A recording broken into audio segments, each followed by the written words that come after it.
थार मरुस्थल राजस्थान में मिलता है। आपका गोबी डेजर्ट मंगोलिया में मिलता है। Atacama desert South America, Atacama के साथ पेंटागोनिया डेजर्ट जो होता है मरुस्थल जो होता है ये भी आपका साउथ अमेरिका में मिलता है। नामिब और कालाहारी डेजर्ट जो होते हैं दोनों, नामिब मरुस्थल और कालाहारी मरुस्थल ये अफ्रीका में मिलते हैं। ग्रेट बेसिन डेजर्ट ये बहुत इंपॉर्टेंट है, ये नॉर्थ अमेरिका में मिलते हैं। ठीक है, ये सारे। Welcome to Sangeeta classes.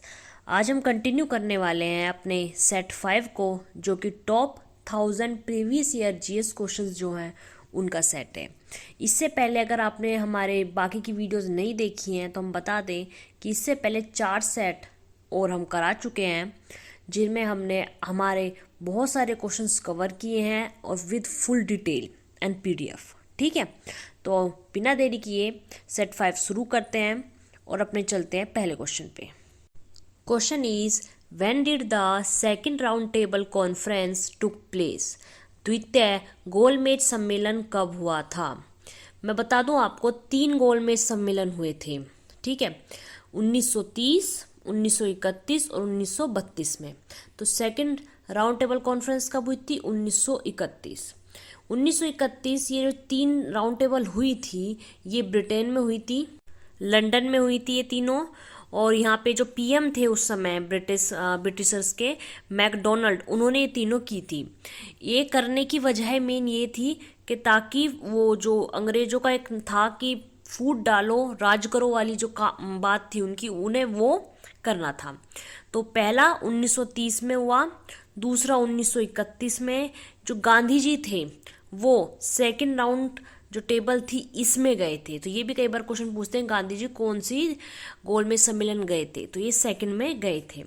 और इसी 1931 में ही, और बता दूं 2 पॉइंट और, गांधी इरविन पैक्ट भी हुआ था। इरविन उस समय यहाँ के गवर्नर जनरल ऑफ इंडिया थे। ठीक है, और 1931 में ही भगत सिंह, राजगुरु, सुखदेव, इन तीनों को लाहौर जेल में फांसी दी गई थी। ये तीनों चीज 1931 में हुई थी।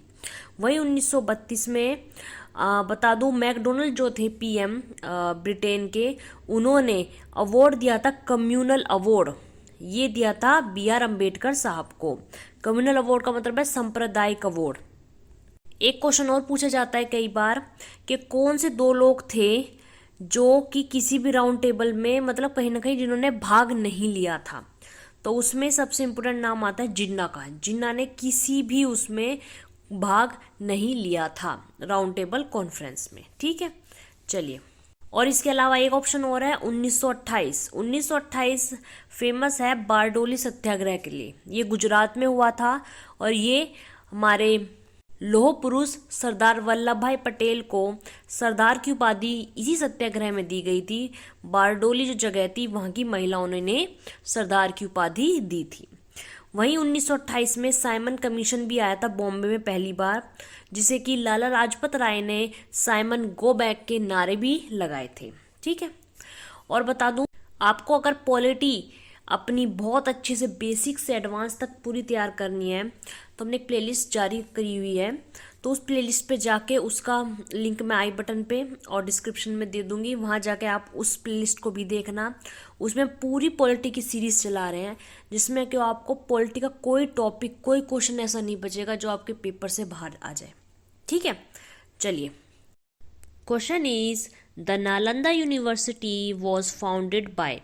नालंदा विश्वविद्यालय कब, किसके द्वारा खोजा गया था? इसमें मैं बता दूं आपको, गुप्त वंश जो आया था ये आपका 300 AD या 300 ईस्वी के आसपास आया था। गुप्त वंश के जो संस्थापक थे उनका नाम था श्री गुप्त, जो पूछे जाते हैं पेपर में।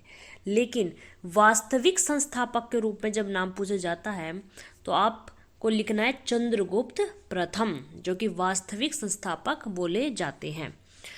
चंद्रगुप्त प्रथम के बेटे थे समुद्रगुप्त। समुद्रगुप्त काफ़ी फेमस थे उस टाइम पर। इन्हें कविराज की उपाधि मिली हुई थी। और एक क्वेश्चन कई बार मैंने पेपर में देखा है कि वो कॉइन्स जिन पे वीणा छपी हुई मिले, वीणा बजाते हुए, वो कॉइन्स समुद्रगुप्त जो थे इन्हीं के शासनकाल में मिलते थे, जिससे इन्हें कविराज की उपाधि दी गई थी। तो समुद्रगुप्त को म्यूजिक पसंद था। ठीक है, ये क्वेश्चन भी पेपर में आता है।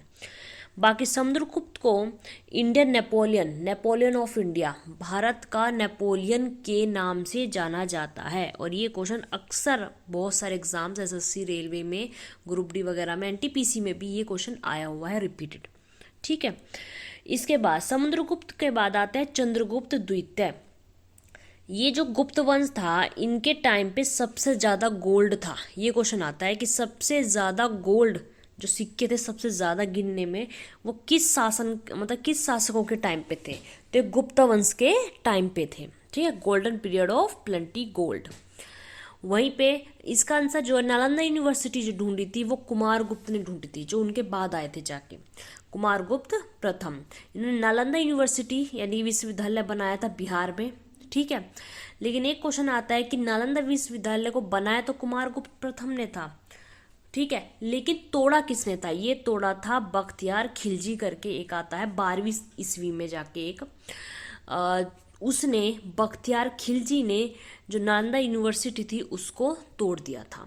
ठीक है, ये क्वेश्चन भी बहुत इंपॉर्टेंट है और ये क्वेश्चन ही आपके 5-7 क्वेश्चन है, ये बहुत रिपीटेड क्वेश्चंस आपके पेपर में आते रहते हैं। अगर आपको हमारी दी हुई जानकारी आपको लग रहा है कि आपके बहुत काम आएगी और आपको लग रहा है कि हमने बहुत मेहनत की है, तो चैनल को सब्सक्राइब जरूर करें। अगर आप नए हैं तो वीडियो को लाइक करना ना भूलें और उन बच्चों तक इस वीडियो को शेयर जरूर करें जो सीरियसली एक अच्छे नोट्स बनाकर अच्छे से तैयारी करना चाहते हैं। ठीक है, चलिए नेक्स्ट क्वेश्चन पर चलते हैं। Question is what is the ratio of RBC to WBC? RBC और डब्ल्यूबीसी के बीच अनुपात। आरबीसी होती है रेड ब्लड सेल्स, लाल रक्त कोशिका, वहीं डब्ल्यूबीसी होती है वाइट ब्लड सेल्स यानी कि सफेद रक्त कोशिका। इन दोनों की रेशियो पूछी गई है जिसका आंसर है 600:1। इसका मतलब क्या है कि हमारा जो खून होता है, ब्लड होता है, ब्लड में 2 तरह की कोशिकाएं मिलती है, लाल कोशिकाएं और सफ़ेद कोशिकाएं। ठीक है, सिंपल वे में बता रही हूँ। तो अगर हमारे बॉडी में 1 डब्ल्यूबीसी है तो हमारे बॉडी के अंदर, पूरे शरीर के अंदर 600 आरबीसी मिलेंगी। यानी अगर 100 डब्ल्यूबीसी हो गई तो 60,000 आरबीसी होंगी। तो ये रेशो बताता है इनका। ये दोनों का काम क्या होता है? हमारा खून जो लाल है वो आरबीसी की वजह से दिखता है, क्योंकि आरबीसी जो है वो हमारे खून में मतलब सबसे ज़्यादा है, इसलिए वो रेड दिखता है, हमारा खून लाल दिखता है। डब्ल्यूबीसी का काम होता है लड़ना, कोई भी बीमारी लग गई हमारे शरीर को या बाहरी किसी चीज़ से लड़ना है तो वो डब्ल्यूबीसी लड़ने का काम करती है। इन दोनों के बीच मैं कुछ डिफरेंसेस बताती हूँ जो पेपर में कभी कभी पूछ लेते हैं। आरबीसी जो है इसको एक नाम दिया जाता है इरेथ्रोसाइट, ERYTHROCYTE, एरेथ्रोसाइट, ये इसका साइंटिफिक नेम है। ठीक है ना, जो वैज्ञानिक नाम है इसका एरेथ्रोसाइट, हिंदी में भी यही आता है। डब्ल्यूबीसी का नाम है ल्यूकोसाइट, LEUKOCYT, ल्यूकोसाइट। ठीक है, तो और दो और चीज़ बता दूं, जैसे आरबीसी होती है हमारी रेड ब्लड सेल्स होती हैं, इन एक आरबीसी की जो उम्र होती है, पूरी एज होती है वो 120 दिन की होती है। 120 दिन एक आरबीसी रहती है, फिर वो मर जाती है। वहीं डब्ल्यूबीसी की जो होती है उम्र वो होती है 5 से 20 दिन, यानी कि ये जल्दी मर जाती है, इसलिए काफ़ी कम मात्रा में भी होती हैं और काफ़ी जल्दी मर जाती है। लेकिन ये रिप्रोडक्ट यानी बार बार बनती रहती है, तो इसलिए दिक्कत नहीं आती। न्यूक्लियस की बात करें तो आरबीसी में न्यूक्लियस नहीं होता, वहीं डब्ल्यूबीसी में न्यूक्लियस होता है। ठीक है, तीसरा एक और चीज़ होती है प्लेटलेट्स। खून के अंदर 3 इंपॉर्टेंट चीज़ होती है, आरबीसी, डब्ल्यूबीसी, प्लेटलेट्स। जो प्लेटलेट्स होती हैं ये हमारे खून के थक्के जमाने में काम आती है, ब्लड कोएगुलेशन जिसे इंग्लिश में कहते हैं। और रक्त के थक्के का मतलब है अगर हमें कहीं चोट लग गई एकदम से खून निकलना शुरू हो जाता है और थोड़ी देर में वो खून रुक जाता है। अब मान लो खून निकलता रहेगा तो ऐसे तो खून बहुत निकल जाएगा और हम मर भी सकते हैं, सीधी सी बात है। लेकिन वो खून रुक क्यों जाता है? वो रुकता है प्लेटलेट्स की वजह से। प्लेटलेट्स क्या करती है? रक्त के थक्के जमा देती है, इनके ऊपर से उस पर ऐसी कोई लेयर जमा देती है धीरे धीरे कि वो हमारा खून रुक जाता है बहने से और हम ठीक होने की हमारी जल्दी वो हो जाती है। प्लेटलेट्स को जो काम आती है वो है अगर हम कैल्शियम और विटामिन के, ये 2 क्वेश्चन बहुत रिपीटेड पेपर में आते रहते हैं। कैल्शियम प्लेटलेट्स को बनाने में काम आती है और कौन सा विटामिन, विटामिन के। ये दोनों हैं जो प्लेटलेट्स को हमारी बॉडी में बनाने में काम आते हैं। ठीक है, ये इंपॉर्टेंट क्वेश्चन है। और अगर आपको साइंस से रिलेटेड एक पूरी प्लेलिस्ट है जिसमें साइंस के क्वेश्चंस हों, प्रीवियस ईयर और आसपास के सारे पॉइंट्स हों, वो भी हमने एक प्लेलिस्ट बना रखी है, उसका भी डिस्क्रिप्शन में लिंक दे दूंगी और आई बटन पे भी, वहाँ जाके आप उस प्लेलिस्ट को भी देखना, तो वो भी आपके साइंस के बहुत सारे फैक्ट्स कवर करने में बहुत हेल्प करेगी। ठीक है, चलिए नेक्स्ट क्वेश्चन पे चलते हैं। Question is the pH of lemon juice is expected to be. नींबू के रस का pH मान क्या होता है? 7 के बराबर, 7 से कम, 7 से ज़्यादा, या बता नहीं सकते। ये pH क्या होता है? इसकी फुल फॉर्म होती है पावर ऑफ हाइड्रोजन। लेकिन इसे हम बस इतना समझ लें कि pH आपको ये बताता है कौन सी चीज़ अम्ल है, कौन सी चीज़ क्षार है। यानी अम्ल का मतलब कौन सी चीज़ एसिड है और कौन सी चीज़ बेसिक है यानी कि क्षार है। ठीक है ना, कि कौन किस तरीके का है। तो pH एक स्केल होती है, कि स्केल की तरह बनाई गई थी। उस स्केल में 1 से लेकर 14 तक के नंबर होते हैं, 1 2 3 4 5 to 14 नंबर तक होते हैं, 14 नंबर तक, जिसमें 1 से 7 के बीच के जो सारे नंबर होते हैं वो आपके एसिड यानी कि अम्ल दर्शाते हैं। यानी अगर कोई चीज़ 1 से 7 के बीच का pH रखती है तो वो अम्ल है, एसिड है। और अगर 7 और 14 के बीच का कोई नंबर रखती है तो वो क्षार है यानी कि बेसिक है। अब यहीं पे एक क्वेश्चन आता है कि 7 नंबर जो आता है बिल्कुल बीच में, ये क्या है? बिल्कुल जो 7 में बीच में आता है ये होता है न्यूट्रल, यानी कि ना ये एसिड है ना ये बेसिक है। और मोस्टली 7 नंबर पे एक नाम आता है जो पेपर में पूछा था, डिस्टिल वाटर। जो हमारा प्योर वाटर होता है, पानी होता है पीने का प्योर वाला, वो 7 pH का होता है। ना उसे हम एसिड गिन सकते हैं ना उसे हम बेसिक गिन सकते हैं, यानी वो बीच का होता है। ठीक है, अब इसमें क्वेश्चन भी कई बार पूछा गया कि pH स्केल जो थी ये किसने ढूंढी थी? ये ढूंढी थी सोरेनसन। सोरेनसन एक साइंटिस्ट था जो पेपर में पूछा गया है, ये क्वेश्चन नोट कर लीजिएगा। इसने pH स्केल ढूंढी थी। ठीक है, 1 से 7 नंबर जैसे कि आपका एसिड है, इसमें एक चीज़ वो बताऊं कि अगर 7 के पास जा रहा है, 1 नंबर है, मान लो 1 नंबर है, तो बहुत ज़्यादा एसिडिक नेचर यानी बहुत ज़्यादा HCl, जैसे होता है ना हाइड्रोक्लोरिक एसिड, तेजाब होता है, तेजाब HCl ही होता है। तेजाब होता है, अगर वो किसी की स्किन पे गिर जाए तो जला देगा, जैसे कहते हैं। उसका pH 1 से 2 के बीच होता है, समझ लो इतना एसिडिक। अगर 1 से हम जाएंगे 7 की तरफ, 2 3 4 5 6 7 6 के आसपास का कोई pH, इसका मतलब वो एसिडिक है, लेकिन वो इतना स्ट्रॉन्ग नहीं है कि आपको जला दे। जैसे नींबू होता है, नींबू खट्टा होता है, खट्टी चीज़ एसिडिक होती है, नमकीन चीज़ बेसिक होती है। ठीक है, तो खट्टी है, नींबू है, लेकिन हम उसे मतलब उसे पी सकते हैं, वो हमें नुकसान नहीं देती। उसका उसका जो pH मान है वो 5 से 6 के बीच होता है। तो ऐसी ही है, कोई चीज़ 14 pH रखी हुई है, बिल्कुल 14 लास्ट में, तो यानी वो बहुत ज़्यादा बेसिक है। वो यानी कि वो भी आपको जला देगी, वो भी आपके लिए नुकसानदायक, लेकिन वो बेसिक है। ठीक है, यहीं पे एक क्वेश्चन आता है इनो। इनो जो हम पीते हैं, कभी कभी हम कहते हैं एसिड बन गया है, इनो पी लो 1 गिलास, उसे ठीक हो जाता है। इनो का जो होता है, इनो बेसिक नेचर होती है और उसका फॉर्म होता है मैग्नीशियम हाइड्रोक्साइड, MgOH का होल ट्वाइस। ठीक है, ये इनो होता है और इसका जो pH मान होता है वो 10 होता है। ठीक है, तो ये कुछ इंपॉर्टेंट क्वेश्चंस थे जो आपके पेपर में pH से रिलेटेड पूछे चले जाते हैं। और जो भी क्वेश्चन बताऊँ उनका नोट्स जरूर बनाना, क्योंकि यही नोट्स की यही डिट्टो क्वेश्चंस आपके पेपरों में आते रहते हैं। ये सेम, मैं एक क्वेश्चन में आपको 5-7 क्वेश्चन बता रही हूँ कि अगर मैंने आपको 25 क्वेश्चन पढ़ाए हैं, किसी भी हमारी वीडियो से पीछे की देख लेना, 25 क्वेश्चन पढ़ाए हैं अगर, तो समझ लेना मैंने आपको कम से कम 150-200 क्वेश्चन बता दिए जो पेपर में आते हैं।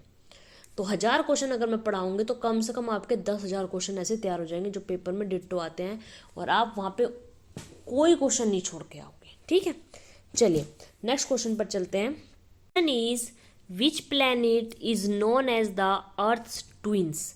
पृथ्वी की जुड़वा बहन किसे कहते हैं? मतलब पृथ्वी के जैसे ही कौन सा ऐसा प्लैनेट है, कौन सा ग्रह है जो जुड़वा बहन के नाम से जाना जाता है? ठीक है, तो ये है वीनस, शुक्र।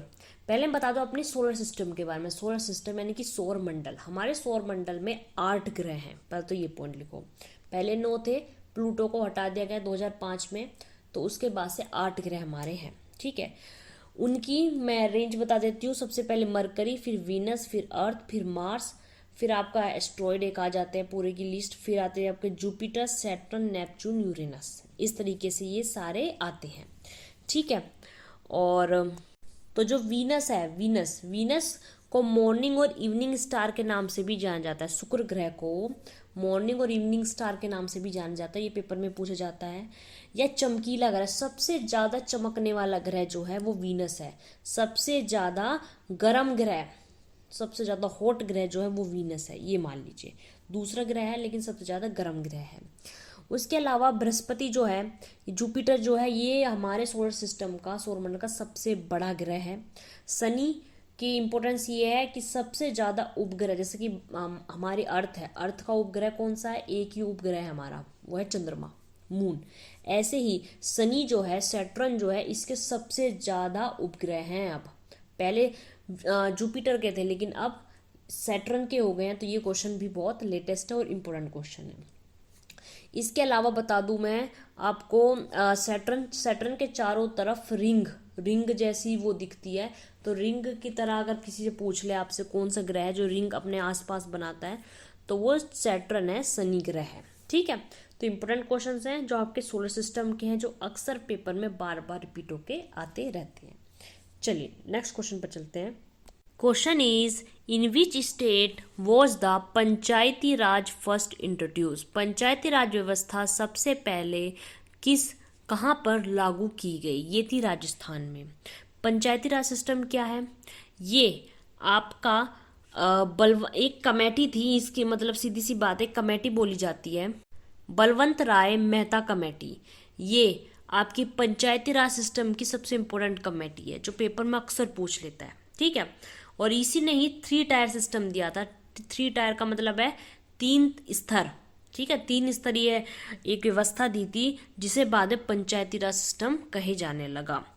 पंचायती राज जो है ये 24 अप्रैल 1992 1992 24 अप्रैल को 73वें 73 अमेंडमेंट एक्ट 73वें संविधान संशोधन द्वारा हमारे संविधान में जोड़ा गया था।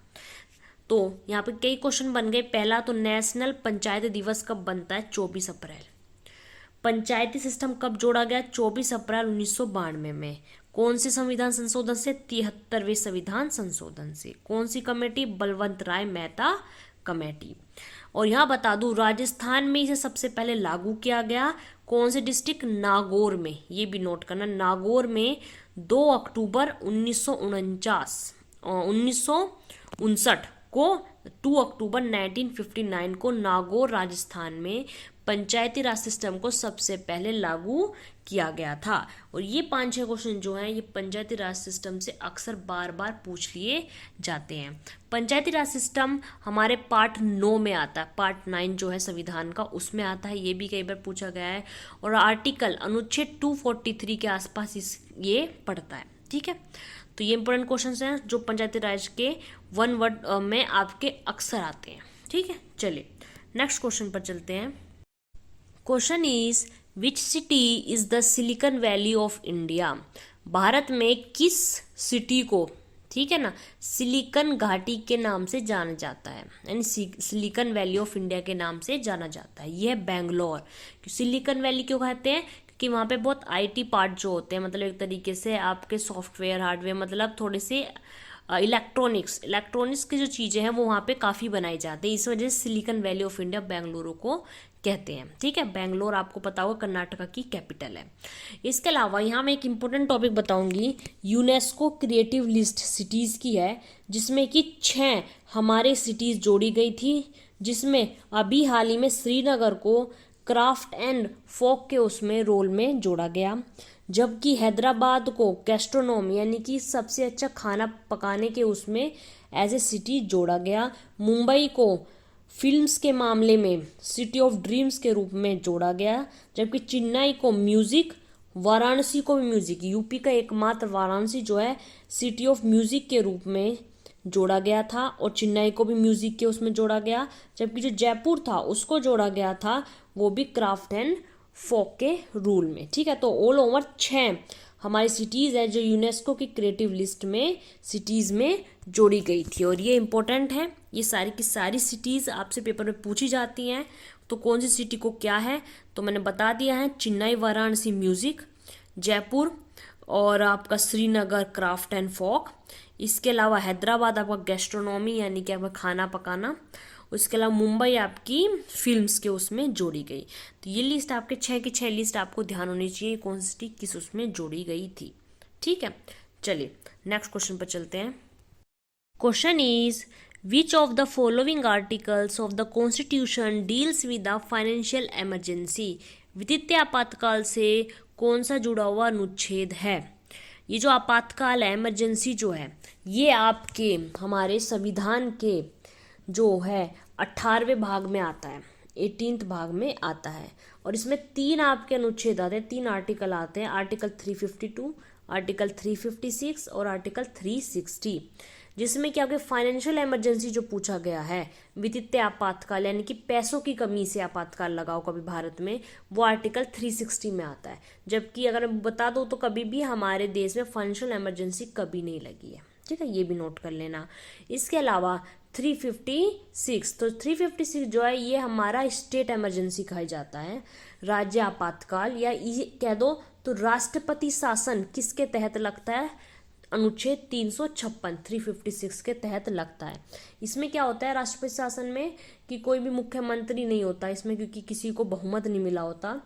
तो इसमें राज्यपाल राष्ट्रपति के नाम पर वहाँ इतने जब तक कि नया मुख्यमंत्री नहीं चुना जाता वहाँ पे शासन करता है, इसलिए उसे राष्ट्रपति शासन कहते हैं 356। ठीक है, राष्ट्रपति शासन, राष्ट्रपति के नाम से एक याद आया है, क्वेश्चन बहुत पूछते हैं कि राष्ट्रपति एक प्रस्ताव पारित करता है कई बार जब उसे कुछ करना होता है, और मान लो हमारे लोकसभा राज्यसभा दोनों सदन नहीं चल रहे होते हैं, तो प्रस्ताव पारित करने का हक होता है राष्ट्रपति के पास।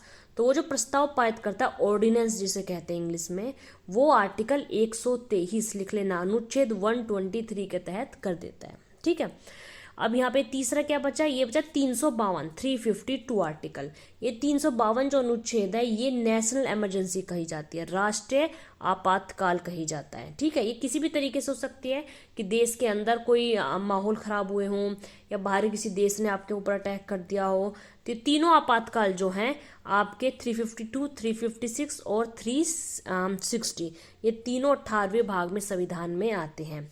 वहीं पर आर्टिकल 370 ये जम्मू एंड कश्मीर से जुड़ा हुआ है, जिसे कि 370 में कुछ बदलाव कर दिए गए थे, और इसी के साथ आर्टिकल 35A 35A को तो निरस्त यानी कि पूरी तरीके से खत्म कर दिया गया था। तो इंपॉर्टेंट आर्टिकल्स हैं जिनको आपको ध्यान रखना है।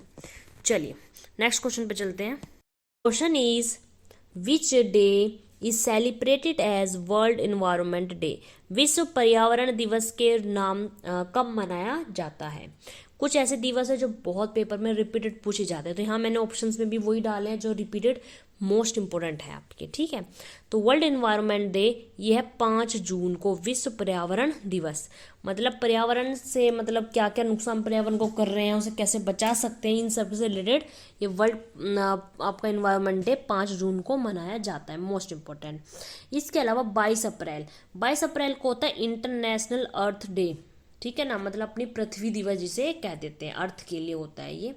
इसके बाद आता है 8 मार्च, ये है आपका इंटरनेशनल वुमेन्स डे, अंतर्राष्ट्रीय महिला दिवस। ये 1910 से मनाया जाता है। ये महिलाओं को मतलब जो महिलाएं हैं उनके हक, उनके अधिकारों के लिए ये दिवस शुरू किया गया था। वहीं पे 26 नवंबर से को हम राष्ट्रीय संविधान दिवस बनाते हैं, नेशनल कॉन्स्टिट्यूशन डे, याद रखना। और ये 1949, ये डेट क्यों है 26 नवंबर बता दूं यहाँ। 26 नवंबर 1949 1949 में हमारा संविधान बनके तैयार हो गया था, लेकिन लागू नहीं किया था। लागू हमने जाके 1-1.5 महीने बाद जाके 26 जनवरी 1950 को किया था।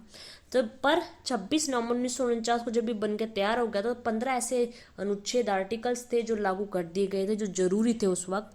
लेकिन ये इसलिए इम्पोर्टेंट है 26 नवंबर क्योंकि उस दिन हमारा संविधान बनकर तैयार हुआ था। संविधान के पिता किसे कहते हैं, ये कहते हैं BR अम्बेडकर साहब को। और ये क्वेश्चन मैंने आपको बताया हमारी पुरानी वीडियोस पे, अगर नहीं देखा है तो उनको जरूर देखना, बहुत इंपॉर्टेंट क्वेश्चंस मैंने उनमें कवर किए हैं। ठीक है, BR अम्बेडकर साहब को फादर ऑफ कॉन्स्टिट्यूशन यानी कि संविधान, भारतीय संविधान के पिता कहा जाता है। तो ये इंपॉर्टेंट क्वेश्चंस हैं जो आपको नोट करके ध्यान रखने हैं। ठीक है, चलिए नेक्स्ट क्वेश्चन पर चलते हैं।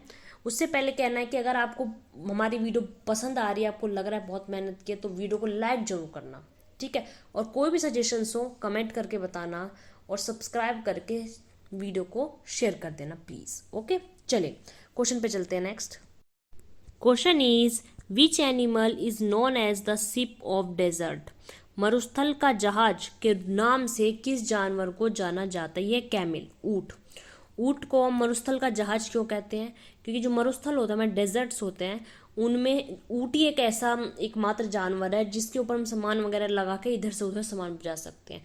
वहाँ ना घोड़े चल पाते, ना मतलब कोई भी चीज़ नहीं यूज़ होती। आपने देखा होगा राजस्थान में भी, राजस्थान में जहाँ भी आपके आसपास डेजर्ट होगा, आपने देखा होगा कि वहाँ पे कैमल्स को यूज़ किया जाता है। इसलिए ये क्वेश्चन सीधा आता है, शिप ऑफ द डेजर्ट किसे कहते हैं। और ये बहुत छोटा सा क्वेश्चन है, लेकिन ये याद नहीं रहता क्योंकि लोग इसे पढ़ते ही नहीं कहीं, ठीक है। यहाँ पे मैं आपको कुछ इंपॉर्टेंट बता दूं, जैसे जिराफ। जिराफ आपका सबसे ऊंचा जानवर है, सबसे ऊंचा जानवर। एलिफेंट, ये हमारी जो टेरेस्ट्रियल है, मतलब कि हमारी जो स्थल है, जमीन है, जमीन पर सबसे बड़ा जानवर एलिफेंट है, हाथी है। जबकि बस इतना पूछे, सबसे बड़ा जानवर, जमीन नहीं बोला उसने, सिर्फ सबसे बड़ा जानवर, वो कहीं भी हो सकता है, तो वो हमारी ब्लू व्हेल होती है जो कि पानी में तैरती है। यहाँ पे मैं कुछ आपको डेजर्ट्स बता देती हूँ जो इम्पोर्टेंट हैं, जैसे कि थार मरुस्थल राजस्थान में मिलता है, आपका गोबी डेजर्ट मंगोलिया में मिलता है, Atacama desert South America, Atacama के साथ पेंटागोनिया डेजर्ट जो होता है, मरुस्थल जो होता है, ये भी आपका साउथ अमेरिका में मिलता है। नामिब और कालाहारी डेजर्ट जो होते हैं, दोनों नामिब मरुस्थल और कालाहारी मरुस्थल ये अफ्रीका में मिलते हैं।